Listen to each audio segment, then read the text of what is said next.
con los agujeros. Te quiero más que a mis ojos, más que a mis ojos te quiero, y si me sacan los ojos, te miro por los agujeros. Y si me sacan la lengua, se deslenguarán mis versos. Si me rompen los oídos, te escucharé por los sueños que aprendí a comunicar por ese oscuro teléfono. Y si me quiebran los brazos, y si me cortan el cuello, te anudaré con las venas. Dormirás en el estero de un cuerpo que ya no es cuerpo y quiere seguir siéndolo. Y si me sacan el son que enseñorea mi pecho, arrancándolo de cuajo, metiendo la mano dentro, yo me haré el desentendido con ferocidad entero. Vivo en ti, por ti cantando, no nací para el silencio. Washington Benavides es uno de los poetas y músicos más importantes del país. Publicó su primer libro, Tata Vizcacha, en 1955, generando una polémica inaudita. Fue un decidido impulsor del canto popular e integró el grupo de Tacuarembó, del cual también formaron parte otros poetas y músicos uruguayos. Fue docente de literatura y también ha trabajado en radio. Sus poemas han sido versionados en canciones por artistas como Daniel Biglietti, Eduardo Dernoyans, Alfredo Citarrosa, Héctor Numba Moraes y Abel García, entre otros. Hoy en el lado oculto recibimos a Washington Benavides.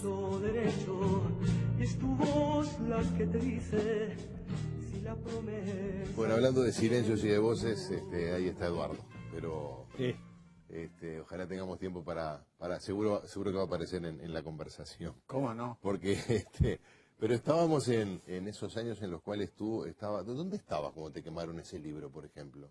Estaba a media cuadra, en un bar que se llamaba Dani en esa época, y para los memoriosos es hoy el bar El Gamo por Jacinto López Testa, el gran velocista tacuarembóense, ¿no? Está uno de sus hijos al frente, un hombre muy ligado al fútbol, ¿no? Daniel, ¿no?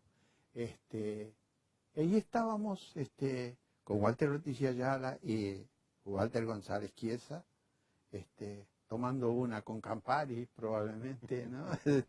Allí y viendo cómo se iban juntando. Me acuerdo que el Coco Chiesa era muy enérgico, ¿no? Y al ver que lo que iban a hacer, él dijo, no, vamos a pararnos, vamos. ¿Y cómo sería la cosa que Walter, que era el más de vivir en las nubes, le dijo, pero Coco, son una cantidad? Y le dijo con un verbo muy contundente, nos van a mover la calavera, ¿no? Qué capacidad tiene el ser humano de reírse de la tragedia, ¿no? Porque era un libro, era tu obra, que era tu pueblo. ¿Qué sentías tú en ese momento? ¿Qué sentiste después, en los días siguientes, rememorando ese hecho tan duro? Es como un accidente, ¿no? Por eso yo te decía un hecho insólito, es como un accidente.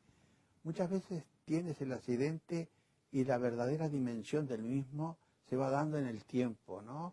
Por las repercusiones, por una serie de cosas. Yo seguí escribiendo, concursé en secundaria y me transformé en un profesor de literatura, lo sigo siendo, soy profesor en la Facultad de Humanidades, y seguí escribiendo. Pero probablemente el aspecto más desolador era sentirse absolutamente sin respuesta. Que hubiera ocurrido aquello sin respuesta. Porque al fin y al cabo, yo siempre pensaba después, una reflexión maravillosa de Voltaire que dice, no estoy de acuerdo con nada de lo que usted dice, pero sería capaz de dar mi vida para que usted pudiera expresarse. Es decir, las reflexiones notorias mías y de mis amigos era discutirlo, rechazarlo, escribir sobre él mismo, pero quemar el libro era como las quemas de la Inquisición, era como aquella quema del médico español judío que había descubierto la circulación de la sangre, y como eso no figuraba en las Sagradas Escrituras, fue condenado por hereje. Y él ahí, en medio de los leños que estaban ardiendo, dijo, esto es una digresión que no borra lo que yo he descubierto. Claro. Bueno, es decir, no te daban pie para nada. Y yo, ¿a quién le iba a plantear? Bueno, pero ¿qué ocurre? ¿Cómo hicieron esto? ¿Se solicitó autorización? ¿Se solicitó autorización para hacer un acto y quemar un libro en la... Lógicamente que no, Claro. que fue absolutamente sin autorización nada, pero Poncio Pilatos también, de por medio, ¿no? Entonces, la sensación de que esto al fin y al cabo es como aquel otro descubrimiento tacuarembóense que se debió a una excelente escritora y socióloga, Selva Ortiz Bosch, que en un día hablando con su abuela centenaria, ella le empezó a contar la historia real del coronel Escayola, sus 3 esposas y el origen de Gardel. Y ahí, ¿qué ocurrió? Selva Ortiz se da cuenta de que era el silencio. Pues vos decís que Todo el mundo sabía perfectamente. Gardel nació en Tacuarembó. No cabe la menor duda. Mi padre, que fue un guitarrista excelente, Laura Lestrada le grabó 40 temas, y tuvo siempre una vinculación muy grande con la música típica en Tacuarembó. Para mi padre sí, eso era una cuestión, como para mucha gente, era un tema que no había por qué tocarlo entre nosotros sabemos perfectamente, Claro. ¿no? Pero Pero por otro sí. lado, Pesaba un tabú. pero por otro lado había una cosa muy grave. La tercera esposa, la que sería la madre de Gardel, según voces que conocían el asunto, no era solamente su ahijada. Y entonces estaba ahí latente la posibilidad de descubrir, y más porque habían hermanos de Gardel. Es decir, se dejaba a personas puestas ahí en una situación familiar gravísima, etcétera. Pero nada menos que de pero una se figura como destapó, Gardel, quiero ¿no? decir, Claro. de la misma manera que ahora tanto la editorial Yagurú como Agamenón Castrillón y un grupo de amigos se pusieron de acuerdo, y fue un lanzamiento un poco reivindicatorio lo que ocurrió en Tacuarembó, en la misma plaza y en el mismo lugar donde quemaron el libro. Se juntó un montón de gente. ¿Fueron algunos de los protagonistas de aquel episodio? No vi ninguno, pero lo hermoso fue que cuando yo iba con Nené, mi compañera, hacia el medio de la plaza, se arrimó una señora y una niña y me dieron 2 ramos de jazmines del país. Y yo deposité esos ramos de jazmín del país en el lugar donde quemaron el libro, y recordé, memoricé de los versos sencillos de Martí, cultivo una rosa blanca. Claro. No, nada más.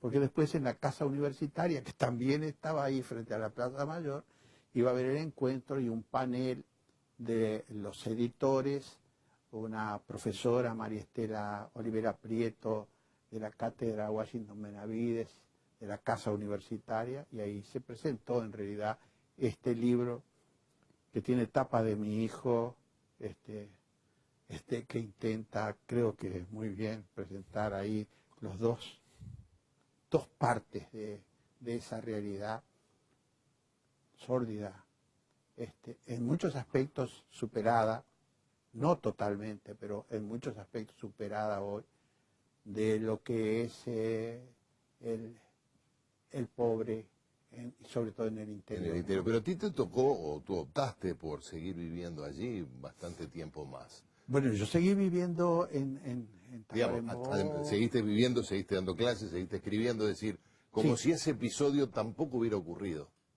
No, tenía muy claro el asunto, porque aparte del hecho en sí, del atentado, de condenar un libro al fuego, a la hoguera, estaba también la defensa que yo hago de la poesía que yo estaba escribiendo, absolutamente insólita también en ese momento, porque eran antipoemas. El mismo año que yo escribo el Tata Vizcacha, el hoy Premio Cervantes, al que conocí afectuosamente, don Nicanor Parra, Claro, publicaba en Chile poemas y antipoemas. Antipoemas, claro. ¿No? Un cura, me acuerdo, que a su vez hacía crítica literaria en Santiago, dijo que poemas y antipoemas era una jícara llena de excrementos.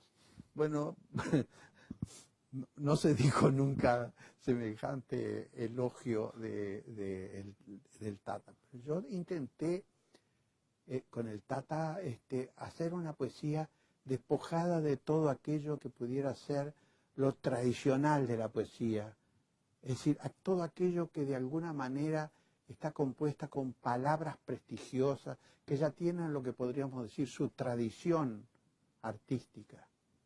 Y entonces eché mano a propagandas de diarios, a fragmentos de conversación y cosas por el estilo, de la más absoluta realidad, despojada de todo aquello que podría ser poético entre claro, comillas, sí, sí. ¿no? Y en ese sentido también era la segunda edición a 57 años de la primera. ¿Sí? Bueno, no fue un siglo por lo menos. Pero ¿no? claro, ¿no? Pudiste disfrutar de ese Tenía acto reivindicativo. ese valor reivindicativo de la intención poética de los antipoemas del Tata, ¿no? Vamos a hacer una pausa, ¿Cómo? Washington, y seguimos conversando.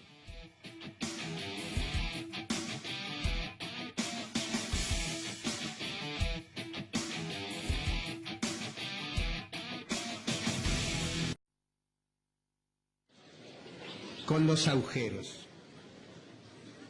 Te quiero más que a mis ojos, más que a mis ojos te quiero, y si me sacan los ojos, te miro por los agujeros. Y si me sacan la lengua, se deslenguarán mis versos. Si me rompen Importantes del país. Publicó su primer libro, Tata Vizcacha, en 1955, generando una polémica inaudita. Fue un decidido impulsor del canto popular e integró el grupo de Tacuarembó, del cual también formaron parte otros poetas y músicos uruguayos. Fue docente de literatura y también ha trabajado en los oídos, te escucharé por los sueños que aprendí a comunicar por ese oscuro teléfono. Y si me quiebran los brazos, y si me cortan el cuello, te anudaré con las venas. Dormirás en el estero de un cuerpo que ya no es cuerpo y quiere seguir siéndolo. Y si me sacan el son... radio. Sus poemas han sido versionados en canciones por artistas como Daniel Biglietti, Eduardo Bernoyans, Alfredo Citarrosa, Héctor Numa Moraes y Abel García, entre otros. Hoy en El Lado Oculto recibimos a Washington Benavides.